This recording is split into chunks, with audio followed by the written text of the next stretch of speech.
बहुत जरूरी है थोरेसिक स्पाइन के लिए।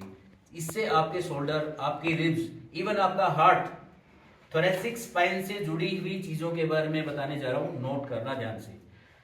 जिन लोगों को एसिड बनता है ज्यादा, थोरेसिक स्पाइन में कंप्रेशन होने की वजह से ही होता है, क्योंकि नर्वस सिस्टम काम नहीं करता।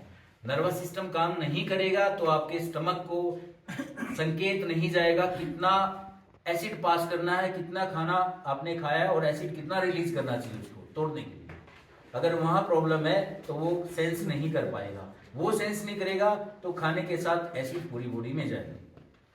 इसी के साथ थोरेसिक स्पाइन की वजह से आपके फेफड़े चले हुए हैं, लंग्स, आपको ब्रीदिंग जो ले रहे हैं वो थोरेसिक स्पाइन ही कंट्रोल करता है उसको।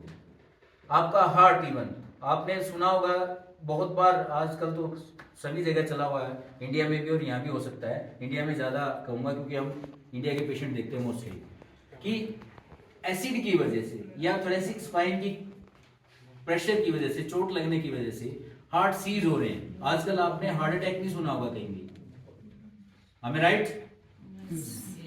आजकल क्या हो रहा है, डांस कर रहे हैं और स्टेज पे धड़ाम, ठीक है, बैठे हुए धड़ाम। आजकल हार्ट अटैक नहीं होता, फिल्मों में देखा ना, पेन हो रहा है, पसीना आ रहा है, फैमिली को याद कर रहा है, वो टाइम गया। अगर ध्यान नहीं दोगे तो सीधा खत्म।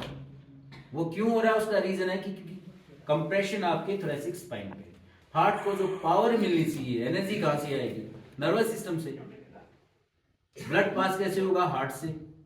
ब्लड पास नहीं होगा, एनर्जी हार्ट के पास होगी नहीं, वो खाना तो खाता नहीं है ना, एनर्जी लेता है। एनर्जी कहां से आएगी? नर्वस सिस्टम से। वो चोक है तो हार्ट भी चोक हो जाएगा। 90% केसेस में आपने देखा, डांस करते हुए जो लोग जाते हैं, हार्ट नहीं, उनकी थोरेसिक स्पाइन में कंप्रेशन होता है पहले ही।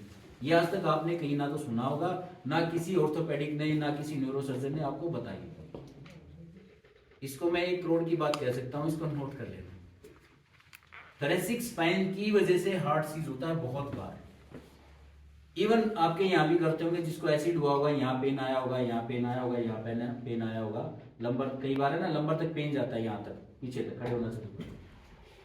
जिनको स्टमक एसिड होता है, यहाँ से शुरू होगा और यहाँ से नीचे से आके यहाँ पेन होगा उनको, गैस, ऐसे होने में भी दर्द होगा, हाथ में भी दर्द आ जाएगा। और किसी भी आप हार्ट सर्जन के पास या हार्ट स्पेशलिस्ट के पास जाएंगे, वो आपको बोलेंगे कि आपको तो हार्ट अटैक हुआ है, आप तो जाने वाले हो, स्टंट डलेगा। जबकि ऐसा कुछ नहीं होता है, स्टंट की जरूरत नहीं है, आपको एसिड को रोकने की जरूरत है सबसे पहले। दूसरा, आपको आपका पोस्चर करेक्ट होना चाहिए। मैं क्यों कंबाइन कर रहा हूं, उसका रिलेशन है इसके साथ, इसलिए मैं इन चीजों को कंबाइन करता हूं। बहुत सारे लोग मुझे बोलते हैं ऑर्थोपेडिक कि यार आप बोन्स और ऑर्गन को क्यों कंबाइन कर रहे हो। मैं उनसे एक ही क्वेश्चन करता हूं, सर ये बता दो स्पाइनल कॉर्ड कहां है? किसी ने नाम सुना है स्पाइनल कॉर्ड का?